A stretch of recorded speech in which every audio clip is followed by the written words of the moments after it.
약간 익살스러운 강도였는지 이렇게 말하면 그 아이에게 내가 아주 쉬운 문제 하나 낼 텐데 만약 문제를 맞히면 내가 너를 가만 놔두고 못 맞추면 아주 쉬운 건데 못 맞추면 내가 너 칼로 이걸 탁 찌를 거야 이렇게 말했어요. 근데 이 아이는 좀 모자라니까 아무렇지도 않아. 그래서 강도가 문제를 냅니다. 우리나라 옛날에 삼국시대가 있었지. 그러면서 그 삼국 나라의 이름을 대봐라 그렇게 말했어요. 옛날에 삼국시대 다 알죠? 이제 뭐 백제, 신라, 고구려 그렇잖아요. 얘가 가만히 있어 좀 모자라니까 그냥 뭐 몰라요. 그냥 강도가 너 앞으로 5살 동안에 못 되면 너 내 칼 찔릴 거야. 그러니까 하나 5살 셌는데도 가만히 있으니까 칼 찔려고 콱 이랬어요. 아저씨 이러니까 갑자기 이랬어. 백제, 신라고 그려?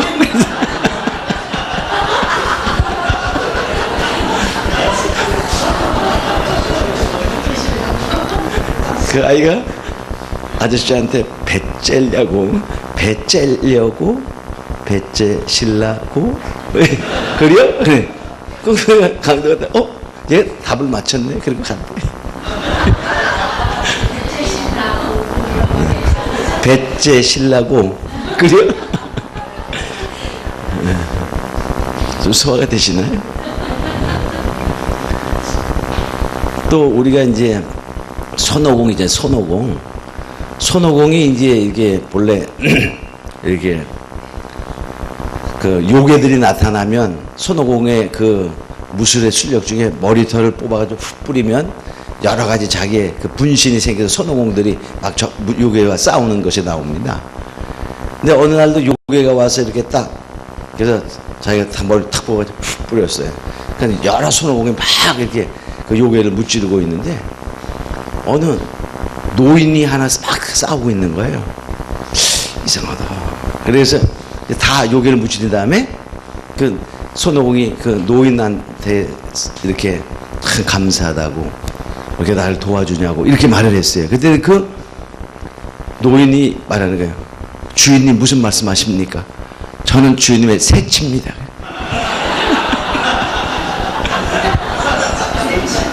새치. 흰머리가 하나 뽑힌 겁니다. 우리 아까 그 잠깐 얘기했던 거 그 비행기 벼락 맞는 거 보여줄 수 있나요?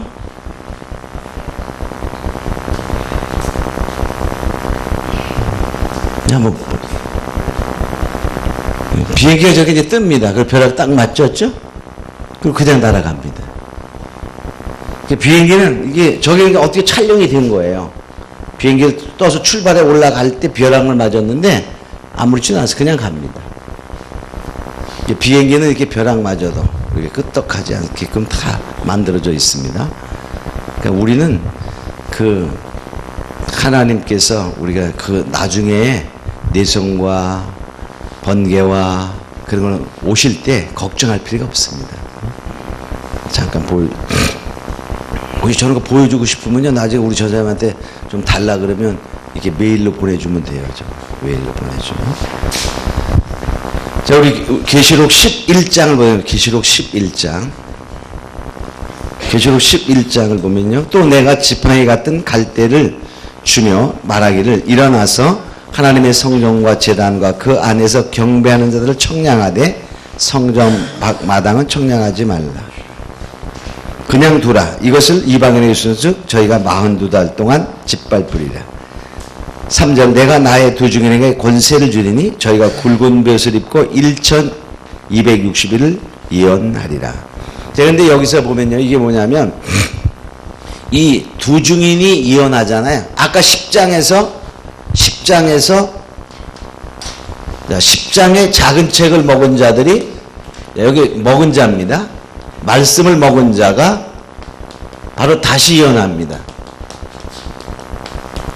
다시 예언자가 됩니다. 근데 11장에 보면요, 이제 11장에 가서 뭐가 되냐면 두 중이 나오는데 그들이 다 다시 예언하는 자가 되는 거예요. 그래서 두 증인에게 권세를 주르니 두 증인이 권세를 받습니다. 그리고 이들이 예언자가 됩니다. 근데 그 이 예언자가 뭐냐? 예언하게 되는데, 자, 예언하는데 이들이 뭐냐면 다시 예언자가 되는 건데, 이들에게 권세를 준다. 그런 말입니다. 자, 그래서 이걸 자세히 보도록 하겠습니다. 지팡이 같다. 그럼 지팡이는, 우리 모세의 지팡이, 그럼 지팡이는 하나의 권세와 능력을 나타내게 되잖아요. 그 지팡이 같은 이 말은 능력의 지팡이를 의미하게 됩니다. 능력의 지팡이. 모세가 이스라엘 백성들을 이끌어 갈 때, 그죠? 하나님의 나라는 말에 있지 않고 능력에 있다. 고린도서 4장 20절. 그러니까 말씀 자체가 하나님께로부터 진정으로 온 말씀은 능력 자체인 것입니다. 그 다음에 갈대. 여기서 갈대를 주며, 이 갈대는 우리가 말씀을 의미한다 이렇게 보면 됩니다. 옛날에 그 갈대를 이렇게 만들어서 이렇게 넓적하게 해가지고 붙여서 파피루스 그 종이처럼 만들어가지고 거기다가 성경을 썼잖아요. 그죠? 그래서 파피루스라, 즉 두루마리 책이 되죠. 그래서 이것은 하나님의 말씀을 의미합니다. 그러니까 마지막 때에는 말씀이 척도가 되는 거죠. 그래서 청량하는데 어딜 청량하냐? 하나님의 성전과 제단을 청량하라. 하나님의 성전, 물론 보이는 성전도 있지만 보이지 않는 성전. 우리 여기서는 우리가 얼만큼 하나님의 말씀으로 무장되어 있나 하는 그러한 척도가 되죠. 그래서 보이지 않는 성전이 우리가 척도의 대상이 된다 이렇게 봐야 됩니다. 그러니까 뭐냐, 하나님의 말씀대로 하나님의 식양대로 예배하는 자는 청량받을 것이요, 아무리 거룩한 것 같고 부한 교회 같아도 하나님의 말씀에 어긋나는 그러한 것은 결코 하나님이 청량하지 않는다는 것입니다. 그러니까 하나님께 청량받지 못하면 어떻게 돼요? 버림받는 거죠. 그 안에서 예배하는, 경배하는 자, 그 안, 그래서 성전 안입니다. 그러니까 우리가 영적으로 예수 안에서, 말씀 안에서 경배하는 자, 그것이 바로 예수님이 그 수가성의 여인과 말했던 그 사마리아성 그 여인과 말했던 것처럼 바로 뭡니까? 신령과 진정으로 예배하는 자를 찾나니 하는 것처럼 신령과 진정으로 예배하는 그런 자들이 청량받게 되는 것입니다. 그 예수 안에서. 오늘날을 보면 영적 예배입니다. 로마서 12장에도 보면 너희의 몸을 거룩한 산제사로 드려라. 이것이 너희들 영적 예배니라. 이렇게 말하죠. 그러니까 삶과 함께 되는 진정한 예배자들을 찾는 것이지 뭐 교회에서 무슨 일 많이 한 그런 것이 아니죠. 자, 그 다음에 성전 밖 마당은 청량하지 말라. 그러니까 성전 밖 마당은 뭐냐면요, 하나님의 청량해서 제외되는 곳이잖아요. 그럼 뭐냐, 성전 밖 마당은 말씀대로라기보다는 성경에는 사람의 유전, 사람의 교훈을 쫓아 이렇게 말하죠. 그렇게 예배하는 자들은 하나님이 입술로는 나를 경외하나 마음은 내게서 멀도다. 이런 것과 똑같아요. 그래서 자기네 뜻대로, 자기의 신념대로, 자기의 신앙을 가지고 믿는 자. 근데 성경에 뭐라고 말하면 이사야서 1장, 이사야 1장. 자, 성경에는 어떤 사람이 성전 밖 마당 밟는 자면 성경에 답이 있습니다. 이사야 1장 12절 13절입니다. 이사야 1장 12절.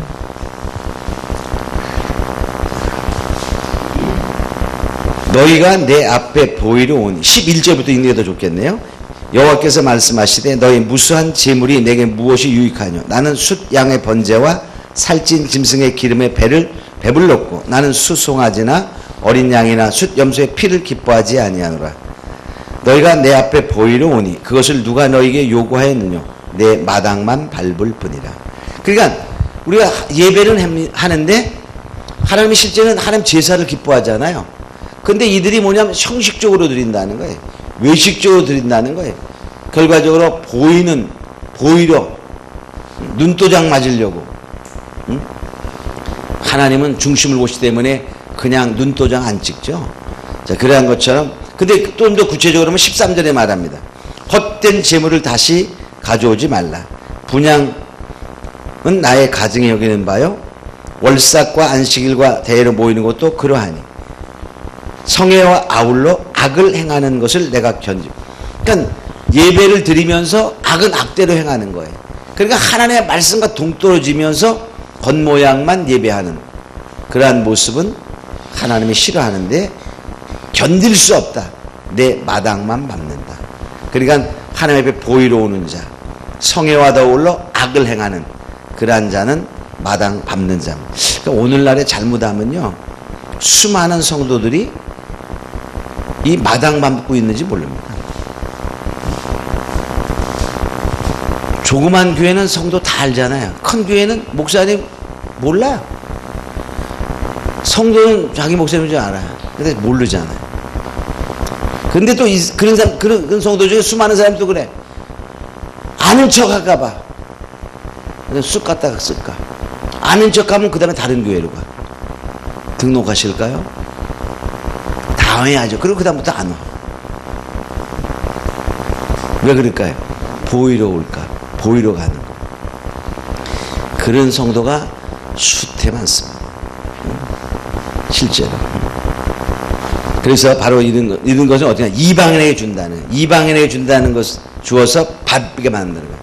이 말은 나중에 짐승의 통치 속에 집어넣는다. 그런 뜻이거든요. 사단에게 내어준다는 것입니다. 그래서 이 은혜 시대와 마지막 환란 시대에는 그냥 말 안 들으면 던져버리는 것이죠. 그 차이가 있어요. 은혜 시대는 계속 하나님이 기다리고 사랑으로 하는 것이 있지만은 마지막에는 그냥 내어 던지는 그런 것이 됩니다. 그래서 계시록 22장 11절에 보면 뭡니까? 내버려 둡니다. 계시록 22장 11절에 보면은 불의를 하는 자는 그대로 불의를 하고, 더러운 자는 그대로 더럽고, 의로운 자는 그대로 의를 행하고, 거룩한 자는 그대로 거룩하게 하라. 그래서 지금은 아직 은혜 시대니까 돌아오기를 기다리고 권면하고 막 그러지만, 그 하나님의 진노가 내릴 때에는요, 있는 그대로 내어버려 둡니다. 그러니까 있을 때 잘해 하는 노래가 있잖아요. 그렇죠. 우리가 있을 때 잘해야 돼요. 자, 그래서 바로 우리는 이 보이러 오는 자들은 쭉정이 아니면 가라지. 그러니까 성경에는 쭉정이도 가라지 되어 있죠. 마태복음 그 3장 12절은 세례원에만 말합니다. 예수님 얘기하면서 나는 물로로 세례지만 나의 뒤에 오시는 불과 성령으로 세례진다. 그러면 쭉정이를 다 모아서 먼저 불사른다 이렇게 말합니다. 또 마태복음 13장은 가라지의 비유가 나옵니다. 가라지와 쭉정이는 종자가 다르잖아요. 가라지는 본래부터 추수해서 제외됩니다. 같이 있어요. 근데 쭉정이는 본래 종자가 같아요. 그러니까 그 비유면서 봐도요, 우리가 구원받았다 할지라도 쭉정이 되면 떨어지는 거예요. 한 번 구원은 영원한 구원이다. 그 말은 성경에 해당이 안 됩니다. 근데 우리는 편의상 그렇게 많이 말해서 아주 베리는 거야, 베리. 우리가 요새 애들 아주 잘 이렇게 해주니까는 애들 실제로 베리는 애들 많잖아요. 똑같아요. 자, 그냥 혼내야 되는데, 혼내기도 또, 혼내면 또 가잖아, 그죠? 응? 가니까. 혼낼 수도 없고, 어떻게 할까? 그러니까 어떻게 혼내면, 말씀에 권세받고 혼내면 됩니다. 그냥 혼내면은 삐져가. 근데 하나님이 말씀하셔가지고 혼내면 꼼짝 못해. 제가 그런 적이 한 번 있어요. 그때 어느 집사님이시는데 하나님이 그에게 이런 말을 하라 그래요. 오래돼서 잊어버렸어. 무슨 말인지 잊어버렸어. 근데 제 생각에 그 말하면 삐칠 텐데요. 그 말하면 제가 봐도 화나는 말이야. 말하면 되게 화날 것 같아. 화날 텐데.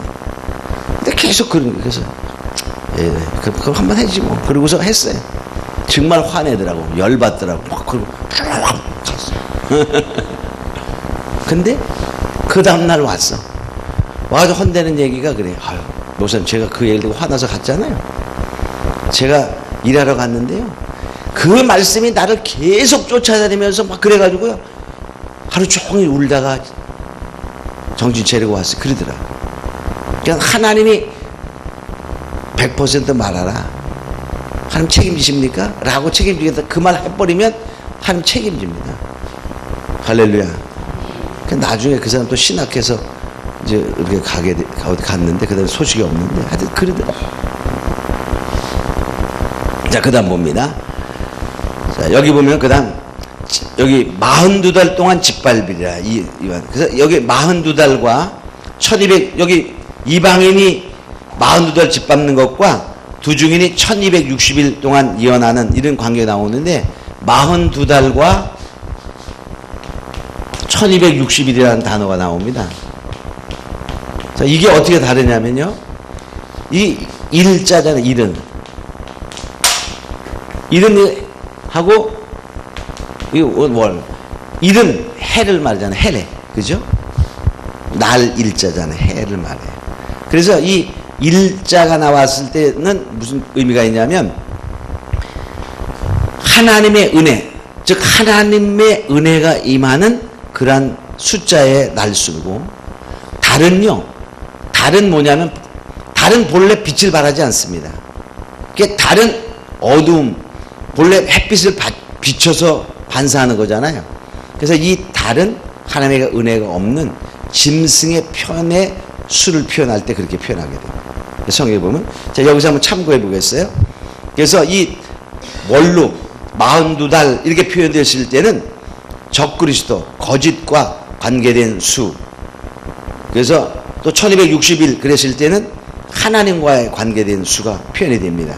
그래서 여기 보니까 이방인이 이게 조선 42달 짓밟으리라. 이건 적그리스도의 통치 속을 말하거든요. 자, 그래서 13장 5절에도 보면 13장에는요 짐승장입니다. 적그리스도와 거짓 선지자. 13장 1절에 바다에서 나온 짐승은 거짓 선지자. 13장 11절에 땅에서 나온 적그리스도. 그 다음에 땅에서 나온 다른 짐승은 이제 거짓 선지자. 이렇게 표현되는데, 바로 그래서 여기 13장 5절에 보면 짐승이 큰 말과 참담된 말하는 입을 받고 42달 동안 권세를 받으리니. 그래서 짐승과 관계돼 적그리스도, 거짓 선지자 이럴 때 42달. 그래서 이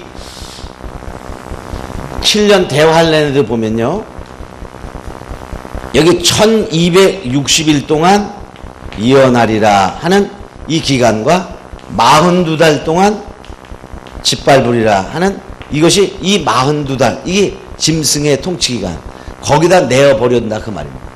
하나님의 청량줄에서 어긋나는 자, 신앙을 딱 쟀는데 합격 불합격, 그럼 버리는 거예요.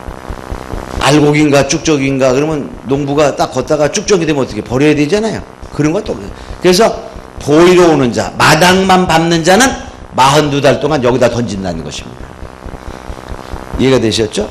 그리고 뭐냐, 두중인에게 이제 권세를 줍니다. 그래서 두중인에게 권세를 줘서 1260일 동안 예언한다. 그러니까 이게 3년 반, 이게 3년, 이게 3년 반입니다. 이게 전 3년 반, 이게 후 3년 반. 그래서 합해서 7년 대환란, 이런 단어를 쓰게 됩니다. 그럼 1260일 동안 예언한다. 그러니까 이 예언은 하나님의 사람들이 돌아오도록, 말씀에 굳게 서도록, 말씀의 인을 받도록 이렇게 예언하는 기간, 이게 표현해서 1260일 이렇게 표현했어요. 또 똑같은 기간을 표현하는 것 중에 한때와 두때와 반때라는 말이 있습니다. 한때와 두때와 반때. 와니까 플러스죠. 두때, 반때. 그럼 이 때가 뭐냐? 다니엘서 11장. 다니엘서 11장 13절입니다. 다니엘서 11장 13절에 보면요, 이 때를, 한때는 1년이라고 표현되고 있어요. 북방 왕은 돌아가서 다시 대군을 전보다 더 많이 준비하였다가 몇 대, 곧 몇 해 후에 대군과 많은 물건을 거느리고 오리라. 여기 몇 대 그랬어요? 이게 몇 해 그럽니다. 그러니까 뭡니까? 여기 몇 자를 빼요. 몇 자를 빼면 한때 그러면 뭐예요? 1년이 되는 거예요. 그죠? 1년. 그래서 바로 때는 해를 말합니다. 한 해, 두 해 그렇게 말하잖아요. 그죠? 한 해나 1년이나 두 해나 2년이나 마찬가지죠. 그래서 결과적으로 한 때와 두 때와 반 때도 날수로 따지면 1260일, 달수로 따지면 42달 이렇게 됩니다. 그래서 요 표현을 할 때 한 때, 두 때, 반 때로 표현할 때가 있다는 것입니다. 그래서 한 때와 두 때와 반 때. 그러니까 이 한 때와 두 때와 반 때로 표현됐을 때는 하나님의 은혜의 시기를 표현한 것이냐, 아니면 이방인의 그러한 그 짐승 통치의 시간이냐라는 것은 전체 문맥을 보고 알아야 됩니다. 문맥을 보고. 근데 계시록 12장을 보겠습니다. 계시록 12장에는 계시록 12장 6절을 보겠습니다. 계시록 12장 6절에 보면 이제 하나님이 보호받을 자들을 그리로 데려갈 때, 보호처로 데려갈 때 12장 6절에 이렇게 봅니다. 여자가 광야로 도망해 거기서 1260일 동안 저를 양육하기 위하여 하나님의 예비하신 곳이 있더라. 이거는 보면 뭡니까? 1260일 동안 하나님의 은혜 속에서 그들 보호받는 날짜를 분명히 알 수 있죠. 하나님의 은혜의 시간이 있는 보호 시간입니다. 그 다음 14절도 보면 똑같은 말을 이제 한때와 두때 반때로 표시했어요. 14절 12장 14절 그 여자가 큰 독수리의 두 날개를 받아 광야 자기 곳으로 날아가 거기서 그 뱀의 낯을 피하여 한때와 두때와 반때를 양육받으며 똑같은 하나님의 보호 아래 있는 기간을 1260일로 표현했고 한때와 두때와 반때로 표현했습니다. 하나님의 은혜 가운데 있는 거예요. 자, 그런데 다니엘서에 보면 그 느부갓네살 왕이 아주 교만해집니다. 그래서 짐승의 그런 미치죠, 역사적으로 보면. 그래가지고 짐승과 같이 사는 7대를 지나리라. 그때 표현됐을 때 그때는 바로 뭐냐, 짐승의 그런 악의 영향권에 있는 것입니다. 그래서 이 한때와 두때와 반때로 표현되는 것들은 그런 것을 보고. 다니엘서 잠깐 한번 볼까요? 다니엘서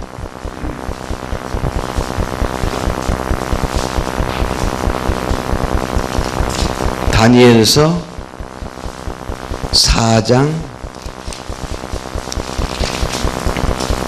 16절 또 그 마음을 변하여 인생의 마음 같지 아니하고 짐승의 마음을 받아 7대를 지나리라.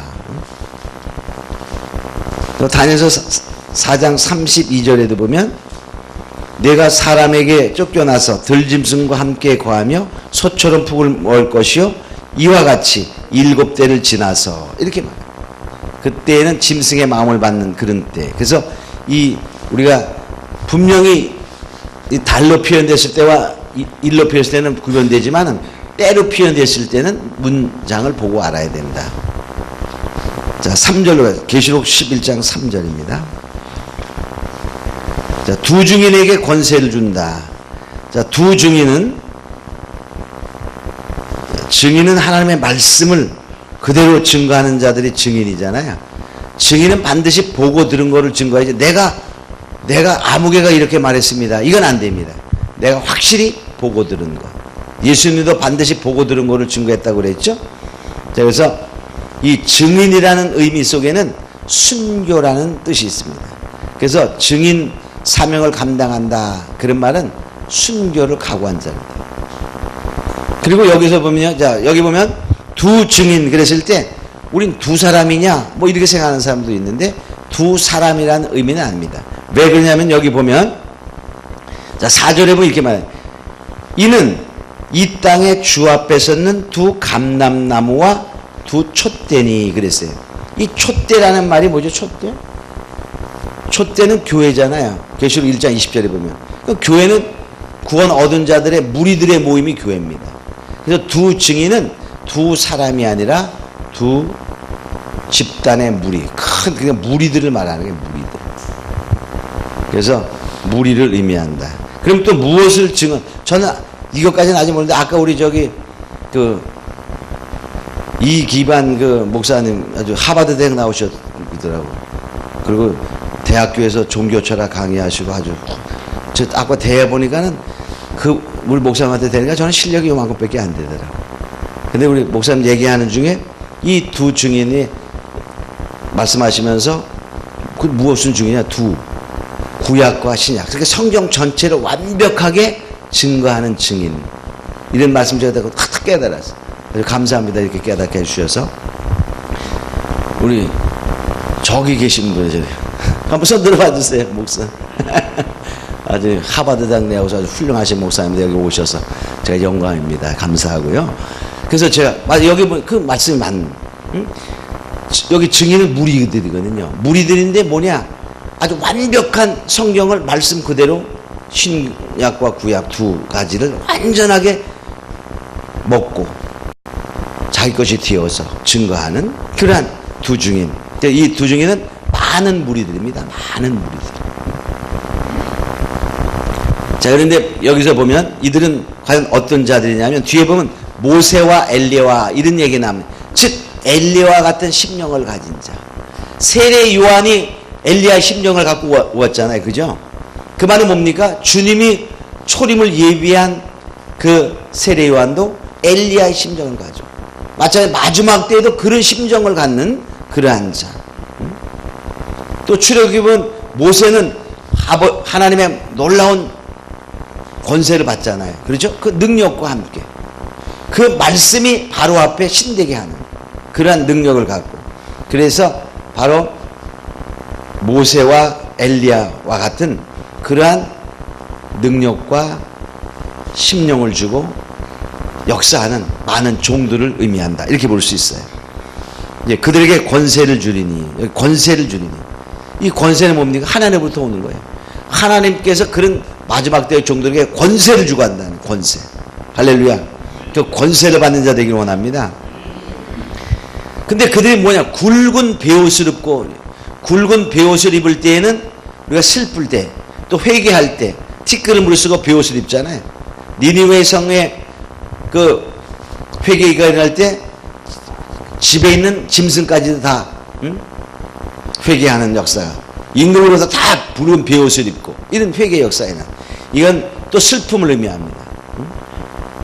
결과적으로 이 예언자들은 회개를 외치며 또 뭡니까? 슬픔 가운데, 회개 안에서 슬프고, 또 뭡니까? 재앙 때문에 이 재앙받을 거를 생각하니까 영혼이 불쌍해서 하는 그러한 애절한 모습을 보여주게 되는 것입니다. 좀 그런 마음이 있어야 되는데.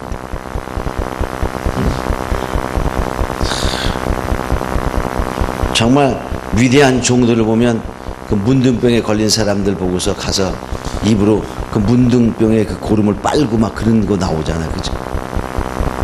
지금 가려면 갈까? 가지도 않을 뿐만 아니라 그 입으로 만약에 피고름 빨으라면 빨 사람이 몇 사람 있겠어요. 그죠? 근데 글들에 보면 하나님이 위대하게 쓰는 종들은 그런 것을 하시더라고요. 그리고 어느 날 하나님에게 놀라운 사랑이 있기 때문에, 사랑은 죽음보다 강하다 하는 사랑의 그런, 마지막 때는 그런 마음을 하나님이 주시는 거예요. 근데 우리는 그렇게 힘쓰려고 애써 나가야 되죠. 좀 하나님이 줍니다. 자, 그 다음에 아까 1260일, 아까 얘기했죠? 1260일 동안 예언하는데 이게 전 3년 반이다. 이때에 짐승은요, 하나님의 종들은 하나님의 인을 칩니다. 인의 역사랍니다. 근데 또 짐승은 뭡니다? 짐승의 표를 찍는 거야. 그래서 양쪽에 똑같이 해서 거짓 선지자도 강하게 역사하고 하나님의 종들도 강하게 역사하는데 하나님의 역사가 더 강하죠. 근데 사람들은 짐승, 거짓 선지자를 많이 쫓아갑니다. 왜? 그게 더 좋기, 편안하기 때문에. 지금 똑같은 능력이 역사된다 그러면요, 복받고 뭐하고 그렇게 말하는 사람이 좋을까? 똑바로 살으세요. 이렇게 말하는 사람이 좋을까? 그런 거 비슷합니다. 자, 그래서 이들이 천일부터 예언하리라. 이거 예언하는 것이 뭡니까? 아까 10장 11절에 말씀을 먹은 자들이 다시 예언하리라 한 그 예언이 말씀을 먹고 예언하는 자들입니다. 그러니까 10장의 작은 책의 표명인 것을 먹고 모든 많은 백성과 나라와 방언과 임금에게 다시 예언하리라 한 그 자들이 바로 하나님의 권세를 받고 천일일시도 예언하는 그런 자들이 된다는 것입니다. 그러니까 그들의 주 예언하는 내용은 지금 6페이지 오른쪽에 있는 것처럼 그런 것입니다. 회개하랍니다. 회개하라. 굵은 배에서 회개치 않으면 안 되거든. 두 번째 뭡니까? 적의 적그리스도다. 이거 딱 가르쳐 줍니다. 적그리스도다. 또 음료교회, 타락한 음료교회에 대해서 이것이 거짓 선지자요, 음료다. 딱 가르쳐 줍니다. 또 거짓 선지자에 대하여 말합니다. 또 뭐냐? 하나님의 인을 맞아라. 그 말은 하나님의 말씀에 서라. 이렇게 강력히 말하는 것이죠. 짐승의 표를 받지 말라. 그다음에 예비처로 도망가라. 예비처로 도망가라. 그래서 아까 얘기했지만 예비처가 저기다 일로 와라. 이렇게 하면 안 됩니다. 예비처가 여기니까 일로 가야 됩니다. 이렇게 하면 99.999999999% 거짓 선지자입니다. 그럼 임박해서 만일에 그렇게 말씀에 섰는데 그 메시지가 안 와서 그냥 있었다. 그러면 제가 생각할 때 그냥 그 자리에서 하나님 지킵니다. 그게 광야예요. 만일에 제 생각은 그렇습니다. 그래야지 하나님이시지. 우리 여기 분당에 있어요. 근데 만일에 저 성남 시청인데서 원자 폭탄 터졌다. 핵폭탄 터졌다. 그러면 그냥 지상적 우리가 그냥 생각하면 뭐 해야 되죠? 싹 다 같이 그냥 죽어야 돼. 즉사 인구 중에 하나가 포함되어야 돼. 근데 하나님이 보호하시면 살 수 있어요. 그때 그곳은 예비처가 됩니다. 애굽의 전역에 흑암이 확 덮을 때 고센 땅은 광명이 있었더라. 그럼 똑같아요.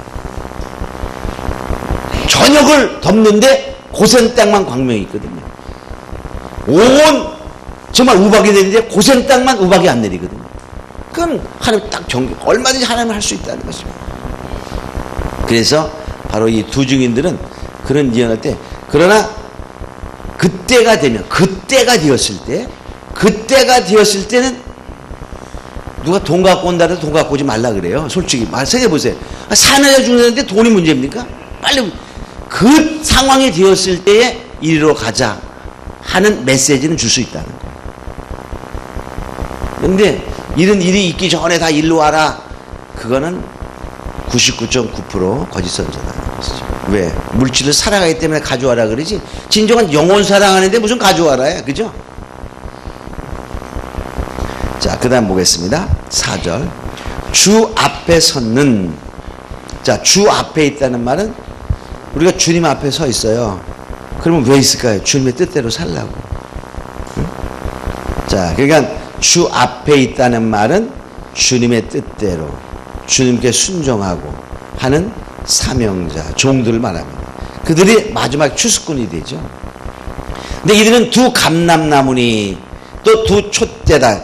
두 감람나무에 대해서, 감람나무는 스가랴 4장을 보여요. 스가랴 4장을 보면 스가랴가 환상을 보는 중에 무슨 환상을 보게 되냐면 이제 등대, 순금 등대의 환상을 보게 됩니다. 스가랴 4장입니다. 자, 스가랴 4장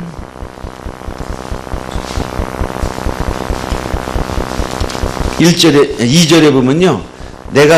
그가 내게 묻되 내가 무엇을 보느냐? 내가 대답하되 내가 보니 순금 등대가 있는데 하고 쭉 설명하면서 그 옆에 감람나무가 있어요. 자, 11절. 내가 그에게 물어 가로되 등대 좌우에 두 감람나무는 무슨 뜻이 나이까? 다시 그에게 물어 가로되 이 기름을 흘러내리는 두 금관의 옆에 있는 이 감람나무 가지는 무슨 뜻이 나이까? 그가 내게 대답하여 가로되 내가 이것을 무엇인지 알지 못하느냐? 대답하되 주여 내 주여 알지 못하나이다. 가로되 이는 기름 발레운 자 둘이니. 기름, 하나님의 성령의 기름을 발리웠다. 그 말 간단하면 성령 충만한 자입니다. 하나님의 온전한 성령으로 입혀진 자입니다. 간단하면 일곱령으로 입혀진 자, 그런 말이죠. 마지막 때. 그러니까 두 감람나무는 오직 자기의 뜻은 하나도 없습니다. 오직 성령의 뜻, 아버지의 뜻, 예수님의 뜻대로 가는 거예요. 또 두 촛대니, 촛대는 뭐죠? 계시록 1장 20절에 촛대는 교회라고 그랬잖아요. 그죠? 일곱 촛대는 일곱 교회니. 그러니까 교회예요, 교회. 근데 이 교회니까 뭐죠? 두 사람이 아니에요. 교회는 구원 얻은 자들이 모여있는 무리들이잖아요. 에클레시아.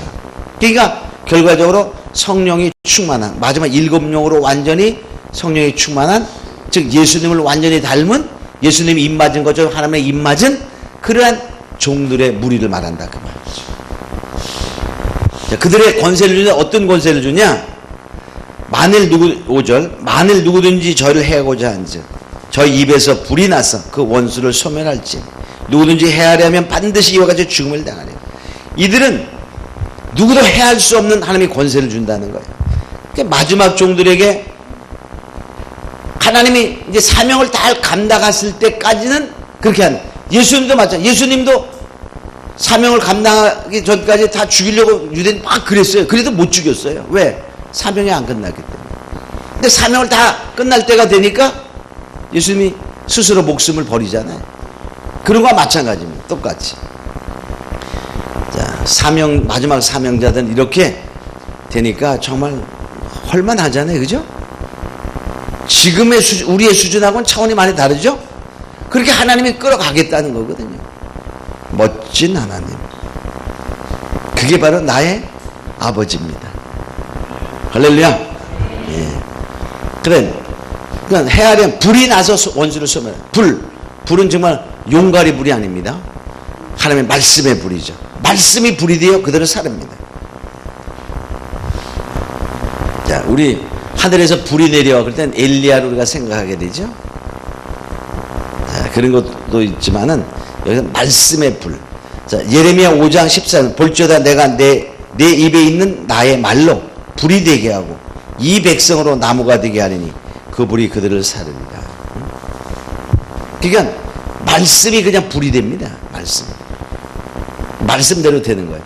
근데 열왕기하 1장을 보면 열왕기하 1장 그때도 그냥 말하니까 지금 하늘에서 불이 내려서 태워 죽입니다. 열왕기하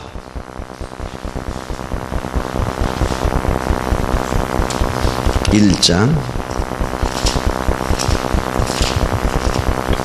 열왕기하 1장 10절 보겠습니다. 엘리야를 잡으러 간 50부장들이 있을 때 엘리야가 이렇게 말하죠. 엘리야가 50부장에 대답하여 가로되 내가 만일 하나님의 사람이면 불이 하늘에서 내려와서 너와 너의 50인을 살을지로다 하매 불이 곧 하늘에서 내려와서 저와 그 50인을 살랐다. 만일에 엘리야가 불이 내려오지 않고 다른 게 내려와서 사자가 와서 찢을지어다. 그럼 사자가 와서 찢었을 거예요. 그죠? 말씀대로 되는 역사가 있더라는 거예요. 그러니까 마지막에도 하나님이 말씀이 불이 되어 그걸 말씀대로 된다는 거죠. 정말 우리는 이것이 나를 위해서가 아니라 하나님을 위해서 이런 마음으로 가져가면 되는 거예요. 그러니까 누구든지 헤아려 하면, 그러니까 누구든지 문제가 아니에요. 임금도, 심지어는 뭡니까? 적그리스도에 해당되는 사람도 마찬가지예요. 사단의 종들, 아무리 강한 사단이라 할지라도 그 영의 권세를 가진 악의 무리도 꼼짝 못하는 거죠. 누구든지. 우리 그 예표로다가 소돔성에 롯을 구하러 왔던 두 천사가 있잖아요. 그 두 천사는 마지막 두 증인들의 모델입니다. 근데 상관하라고 내놓으라 막 그럴 때 그냥 그러니까 눈 멀어버리잖아요. 그런 식으로 역사한다는 것이죠. 그 다음 봅니다. 반드시 이와 같이 죽음을 당하리라. 그러니까 이 뭐 해하려고 할 수 없는 그런 권세를 준다는 거죠. 바로가 모세를 그렇게 하려고 해도 안 됩니다. 그죠? 아방이 엘리야를 죽이려고 해도 못 죽여요. 마지막 때의 두 증인들은 결코 하나님의 절대적인 권세 속에 있기 때문에 하나님이 사명을 감당할 때까지 그 누구도 해할 수 없게 한다. 그 다음 봅니다. 6절에 저희가 권세를 가지고 하늘을 닫아 그 예언하는 1260 동안 하늘을 닫아 비 오지 못하게 하고 또 물이 변하여 피되게 하고, 그 말은 뭡니까? 하늘을 닫아 비 오지 못하게 했던 것은 엘리야의 능력입니다. 물이 피되게 했던 능력은 모세의 능력입니다. 그러니까 이 1260일 동안에 어떤 권세를 주냐면 엘리야의 권세, 모세의 권세를 준다는 거예요. 엘리야와 모세와 같은 권세를 가지고 한다는 것입니다. 엘리야가 오고 모세가 오는 게 아니라 그러한 권세를 그에게 준다. 그러니까 누구에게? 많은 무리들에게 주는 것이에요. 많은 무리들에게. 두 증인, 즉 성령에 충만한 마지막의 종들, 말씀을 완전히 먹은 단맛과 쓴맛을 다 본 그러한 다시 예언자들, 그들 뭡니까? 하나님의 말씀을 가진 자들. 그래서 하나님의 입 맞은 자, 작은 책, 이 표의 작은 책을 먹어서 다시 예언하는 자, 그들이 두 증인인데 그들에게 무슨 권세를 준다? 이런 모세와 엘리야와 같은 권세를 주는데, 그들이 어떤 것입니까? 정말 하나님의 입 맞은 자 중에 가장 대표자가 예수님이잖아요. 예수님과 같은 심령이 가져야 돼요.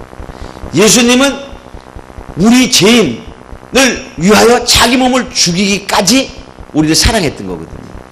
그 사랑을 가진 자에게 주는 거예요. 그렇죠? 만약에 사랑이 없이 이 능력 준다 그러면요, 큰일 납니다. 하나님이 살려야 될 자를 죽이거든요. 우리 솔직해서 이 능력 지금 나에게 있다고 가정해 보세요. 그럼 어떻게 될까요? 신문에 노다지 날 거야. 어저께는 누구 죽였는데 오늘 또 누구 죽였다. 그렇지 않겠어요? 왜? 우리는 아직까지 그래. 근데 이 시대가, 말씀을 이 시대가 돼서 먹는 자에게 그런 예수님을 담는 심령을 주는 것입니다. 할렐루야.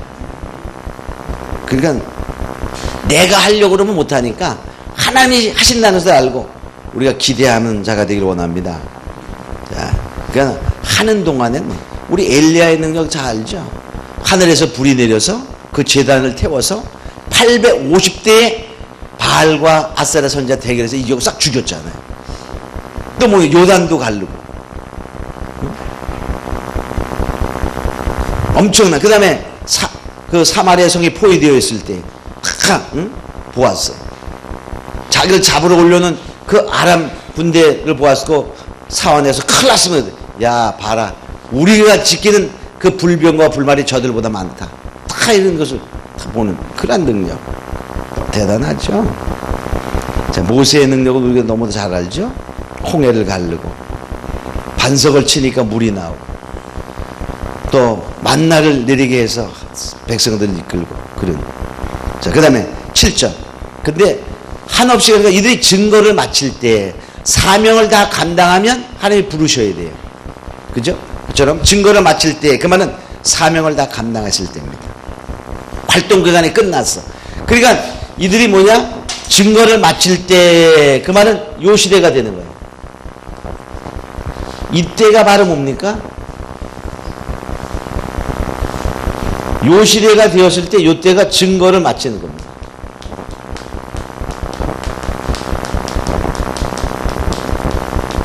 자, 증거를 여기서 마치게 되죠. 이게 마치게 되면 뭡니까? 이제 더 있을 이유가 없어요. 아, 예수님 지금 2000년 전에 돌아가시지 않고 지금까지 있다 그러면 어떻게 될까요? 유대에 있다 그러면. 우리 예수님 한번 만나려면 유대까지 가야 돼. 돈 없는 자는 가지도 못해. 그죠? 또 복음이 안 들려왔을 수도 있어요. 근데 다 마치시니까 예수님도 희생의 생명을 마쳤던 것처럼 증거를 마치면 이제 죽임을 당하는 것이 억울한 게 아니라 마땅히 되어질 일이었죠. 자, 그래서 지금 말해 무정으로부터 올라오는 짐승, 무정으로부터 올라오는 짐승이 뭡니까? 무정의 건 지옥이잖아요. 지옥으로부터 올라오는 짐승, 이게 바로 적그리스도, 거짓 선자, 사단을 의미하게 됩니다. 짐승이 저희로 더불어 전쟁을 일으켜 저희를 이기고 저희를 죽일 터인지. 그러니까 무정에 올라오는 것은 적그리스도죠. 이제 전쟁을 일으켜 싸우면 저희를 죽여요. 이들은 죽는 게 마땅한 겁니다.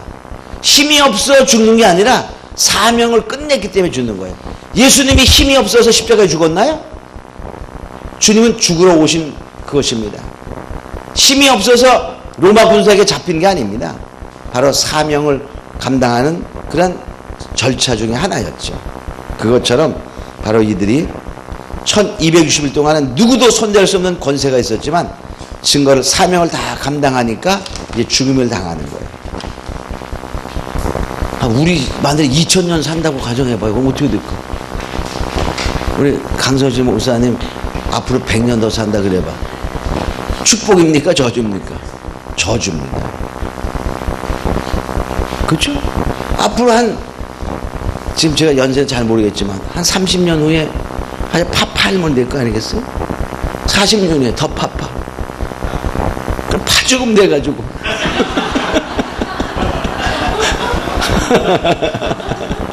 100년 살아봐. 괴롭지. 아는 사람 하나도 없어. 응? 자식도 다 주고 손자도 주고. 저주입니다. 자, 그래서 죽음은 하나님의 축복 중에 하나다. 그래서 우리의 죽음은 뭐죠? 쉬는 거예요. 잠드는 것입니다. 그래서 나사로가 죽을 때 예수님이 자 잠을 깨우러 가자. 나사로가 잠들었도다 이렇게 말하잖아요. 잠자는데 우리가 걱정합니까? 저녁에 어제 주무시면서 야 두려움 없어. 잠은 잘 편한. 누가복음에도 그렇죠? 자, 야이로의 딸이 죽었다 그랬을 때 죽은 것이 아니라 잔이라 이렇게 표현했어요. 또 마태복음 27장에 예수님이 십자가에 죽으시면서 휘장에 짝찢어질 때 무덤이 열리고 죽은 자들이 살아나며 그럴 때 바로 이 자던 자들이 살아나며 이렇게 표현되어 있어요. 사도행전 7장 60년 스데반이 돌에 맞아 죽었잖아요. 그때 잔이라 그렇게 말해요. 잔이라. 그래서 우리의 이 두 증인들의 죽음도 안식의 잠을 자는 그런 것을 준 축복인 것입니다. 근데 우리가 인간적으로 보면 어떨 땐 좀 그럴 때 시체를 내버려 둡니다. 왜 내버려 두냐? 적그리스도 편에서 보면 너무나 미운 사람들이거든요. 이때의 가장 대적자들이 적그리스도잖아요. 그러니까 저희 시체를 큰 성길에 큰 성길에 있습니다. 왜냐하면 두 증인들의 시체, 자, 적그리스도 편에서 여기 두 증인들이 있어요. 그럼 두 증인들이 하나님의 사람을 불러 모을 때 적그리스도는 아주 원수같이 여길 수밖에 없죠. 근데 저기서 대적하면 죽어요. 대적하면 죽습니다. 그러니까 완전히 대적할 수도 없고 그래서 계속 대적하죠. 아주 최고의 적그리스도는 대적을 하지 않지만 그 하수를 자꾸 보내잖아요. 그러니까 그래가지고 다 죽이고 나니까 이게 원수같이 여기죠. 근데 마침 이제 기간이 돼서 죽었어. 그러니까 기뻐할 수밖에 없어. 야, 저놈도 이제 죽었다. 그리고 시체를 놓고 기뻐 날뛰는 것입니다. 우리가 지금 하늘에 전쟁을 했다. 아주 우리나라의 적이 어디냐? 북한이냐? 그렇게? 북한. 그 전쟁에서 이겼어. 신날까? 슬플까? 아이고, 슬퍼라. 그럴까요? 김정일이 죽었네. 그럴까요? 기뻐하겠죠? 마찬가지. 기뻐해서 날뛰면서 시체를 놔둡니다. 그리고 선물 보내고 막 그래요. 자, 그래서 여기 이제 봅니다. 저 시체가 큰 성길에 있으니 그 성은 영적으로 하면 소돔, 애굽이라고도 하고 하니 저희 주께서 십자에 못 박으시다. 그들이 뭐냐면 결과적으로 두 증인들이 죽는데 영적으로 하면 소돔이다. 그 말은 뭐냐? 소돔은 타락한 도시잖아요. 그러니까 온 세상이 적그리스도에 의해서 타락된 그런 동성애, 타락, 부패, 한 세상. 자, 그 다음에 애굽이라고도 하니 애굽은 뭡니까? 애굽은 옛날에 부의 상징입니다. 그죠? 그래서 흉년이 들면 다 애굽으로 가려고 그랬어요. 이것처럼 세상의 부, 쾌락 이런 것이 있는 곳, 우상 숭배. 또 애굽 여인들 그러면 좀 그거예요. 애굽 여인들 중에 보디발의 아내도 뭡니까? 꽃다운 총각을 하나 꼬시려고 그렇게 애쓰는 거 보죠, 그죠? 그런 바로 이 애굽은요, 이러한 그 우상 숭배, 간음의 대표 이런 것을 의미하게 됩니다. 자, 그런데 그런 곳 또 주께서 십자가에 못 박혀 주신 곳, 골고다지요. 근데 뭡니까? 하나님을 대적한 곳입니다. 이러한 곳에서 이들이 죽음을 당한, 즉 세계 도처에서 주중이 많았죠. 주중에 큰 무리들이 한국에서도 전하고 중국에도 전하고 세계 곳곳에서 전합니다. 근데 거의 동시다발적으로 죽습니다. 거의. 왜? 때가 맞추니까. 자, 그래서 그런 곳에서 다 즐거워하는 모습을 보게 됩니다. 너무나 당연. 정말 그 시대가 되면 지금보다 매스컴이 더 발달돼요. 지금도 어디서 난리 났다 그러면 금방 거기 가보지도 금방 알잖아요. 그죠?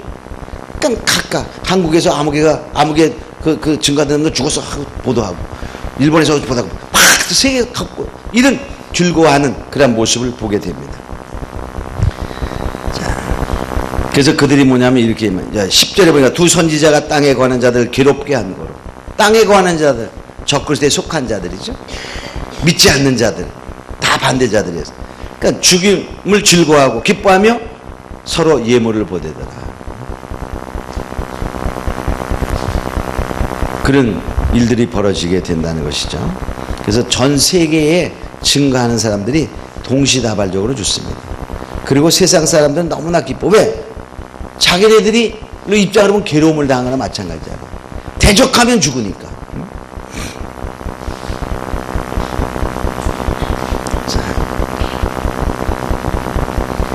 그런데요, 이제 보세요. 부활을 합니다. 이들이 그냥 죽음으로 끝나는 것이 아니라 그냥 성길에 3일 반 동안 놓여 있다가 3일 반 후에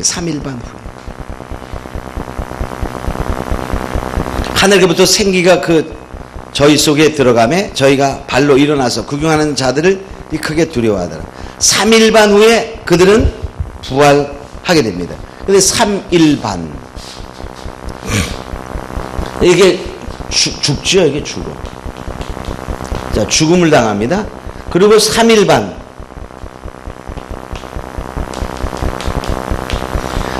자, 3일 반 후에 부활하는데, 부활 승천합니다. 왜 3일 반일까? 이거 한번 생각해보네요. 3일 반.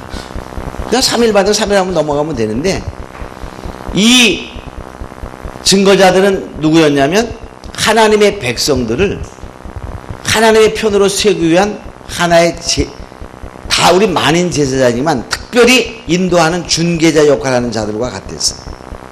예수님은 3일 만에 부활했어요. 3일 만에. 또 예수님은 3년 동안 말씀을 증거하셨습니다. 공생애가. 이들은 3년 반 동안 증거했습니다. 또 3일 반 후에 부활합니다. 세상 나사로가 죽었을 때의 부활을 보면 나사로는 진정한 부활은 아니지만 하나의 그림자를 보여준 거죠. 나사로가 죽었어요. 그리고 예수님이 갔을 때 무덤에 넣고 죽은 지 나흘이나 되어 썩었다고 말합니다. 문을 열어 죽은 지 나흘이나 되었는데 냄새가 나나이다. 돌을 치워라. 이렇게 말하고 살립니다. 4일입니다. 그러니까 바로 예수님은 3일. 그죠? 나사로는 4일입니다. 여기 중재자입니다. 여기. 그래서 여기에 두 증인들은 그래서 요 중간에 역할을 한다고 볼 수 있어요. 그래서 3.5일이 아닌가 이렇게 생각해 볼 수 있고, 또 예수님이 부활의 첫 열매잖아요. 예수님은 3년 동안 공생에 또 했어요. 그래서 연관시켜서 하나님의 계산 방법 중에는 1년으로 계산한 방법이 있어요. 민수기에 보면 하나님께서 이스라엘 백성을 이끌어 나갈 때 모세가 정탐꾼을 보냅니다. 광야에서 가나안에 정탐꾼을 보내서 40일 동안 정탐하고 돌아와라. 그럴 때 10 전당꾼이 와서 원망하고 불평해서 백성 다 원망합니다. 여호수아 갈렙만 그들은 우리의 밥이다. 가면 된다. 이렇게 말했죠. 그래서 하나님이 노하셨어요. 백성을 쓸어버리려고 그러거든요. 근데 모세가 중보에 기도하게 됩니다. 그래서 용서하면서 하는 말씀이 그러나 내가 너희들이 탐지한 날 1일을 1년으로 계산하여 광야를 돌 것이다 라고 예언하게 됩니다. 그것이 바로 우리가 민수기 14장 34절이에요.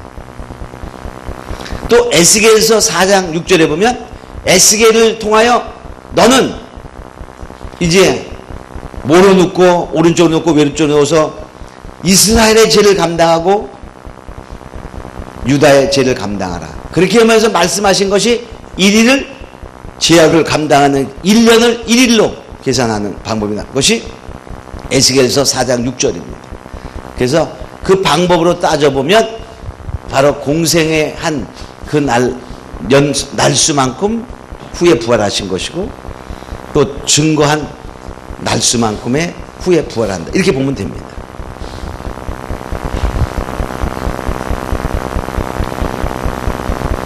자, 그러니까 3은 하늘 수면 4는 땅의 수잖아. 그 사이에 중재하던 숫자가 3.5차. 자, 그 다음 봅니다. 12절. 하늘로부터 큰 음성이 있어 이리로 올라오라 함을 저희가 듣고 구름을 타고 하늘로 올라가니 저희 원수들도 구경하더라. 그건 바로 이들이 승천하는 모습을 보게 돼 있죠. 영광 중에 우리가 부활 승천하는 하나님 멋있잖아요. 그들이 잠깐 동안 천대받는 것 같았지만 온 세상이 놀라는 하나님의 영광의 임재를 보게 됩니다. 그러니까 그거를 딱 보는 순간에 깨닫는 자도 있어. 그죠? 깨닫는 그때까지 고민되는 사람 많았어. 그 이 시대가 5개월 환란 시대하고 겹쳐요. 막바지가. 그래서 이 증거를 마칠 때 이 북은 여기에서 황충의 환란이 있잖아요. 그러니까 이때 또 막 황충의 환란은 고민하는 사람, 믿는 사람들이 고민하는 거거든요. 쉽게 말해서 신앙이 좋지 않은 사람. 그런 경우에 이것을 보면서 회개하는 사람 생기는 거예요. 회개하는 사람. 그 다음부터는 회개가 없습니다. 물론 회개를 못하는 사람도 있죠. 자, 그래 보겠어요. 그 시에 큰 지진이 나서 성 10분의 1이 무너지고 지진에 죽은 사람이 7천이라. 그 남은 자들이 두려워하여 영광을 하늘의 하나님께 돌렸다. 그 말은 뭡니까? 회개하고 돌아오는 자가 있다는 것입니다. 이게 회개의 마지막 기회입니다. 그 후부터는 이제 하나님이 두중이 이제 증거자가 없잖아요. 그죠? 증거자가 없어요. 증거자가 없는데 돌아올 수도 없거든요. 그렇게 하나님의 권세로 증거해도 안 다루던 사람이 그 다음에 돌아옵니까? 못 돌아옵니다. 그래서 우리가 어떤 경우에 이런 경우도 옛날에 슈거라는 책에 보면 어느 날 갑자기 없어졌네? 그래 놓고 남은 사람들이 막 그냥 환란 속에 들어가서 막 그러는데 거기서 정신 차려야지 그러고서 돌아오는 사람이 있다라는 그런 슈거라는 책이 있었어요. 혹시 그런 거 읽어보신 적 있나요? 성경적이 아닙니다. 그건 상상적이야. 상상적. 아니 권세 있는 종들이 말씀을 증거하면서 적그릇이 적그릇이라고 다 가르쳐주면서 돌아오라 해도 안 돌아오던 자가 이 다음부터 요 뒤부터는요 만약 예수 소리만 나도 죽이거든요. 그러는 상황 속에서 예수를 믿겠다고 할까요? 없습니다. 편안해도 믿어. 그래도 때리지 않게 와. 그래도 안 오는데 오기만 해봐. 내가 칼로 찔르지. 그럼 올까? 그런 시대. 그래서 나중에 휴거 못해서 환란 가운데 들어가서 회개한다. 그건 회개가 안 돼. 그건 성경이 아닙니다. 그랬으면 얼마나 좋겠어요. 그죠? 그것도 뭐죠? 미혹의 역사입니다. 미혹의 역사. 그러니까 사단은요, 아주 하나님께도 나타나는 것처럼 해가지고서 미혹하는 것도 너무나 많아요. 그럼 좀 그러지 않을까? 그때 가서 회개하면 되지. 절대로 안 되거든요. 환란, 진노 속에 들어가서는요, 멸망밖에 없지 회개는 없습니다. 그래서 그 다음부터 내리는 재앙 속에서는 어떤 더 심한 재앙을 받으면 회개치 아니하더라. 이렇게 나옵니다. 회개치. 자, 오늘 딱 3시가 됐네. 자, 그래서 여기, 그 다음에 이제 거의 13절까지 했고, 14절은 여기와 관계없는 거죠? 이거 모르면은, 둘째와는 지나갔으니까 13절 7,000명 죽은 거 둘째와로 착각합니다. 그 7,000명 죽은 거는 둘째하고 전혀 관계가 없습니다. 네. 이제 이해가 거의 다 되셨죠? 이제 다음 주에는 더 잘 될 텐데, 다음 주에 하면 이게 딱 그냥 그려집니다. 이렇게 그려져. 자, 그래서 또 다음 주에는 우리가 같이 또 이런 그 말씀과 함께 우리가 은사도 같이 경험하는 시간도 있고 그랬으면 좋겠어요. 그래서 기도 많이 하시고요. 그리고 하여튼 사모하는 마음을 부릴 듯 하려고. 그러면 그냥 하나님이 하실 거니까. 그걸 기대하고. 제가 하면 될 것 같아요. 우리 같이 한번 통서로 기도하는 시간 한번 갖죠. 하나님, 이제 이 말씀을 더 깨달아지게 하시고, 지혜 있게 하시고, 하나님의 능력과 권능으로 임하기를 원합니다. 우리 통성으로 기도하는 시간 같습니다. 기도하겠습니다. 고마워 하신 아버지 하나님 감사합니다. 하나님, 이제 정말 우리가 더욱더 주 안에서 정말 믿음의 사람들이 원합니다.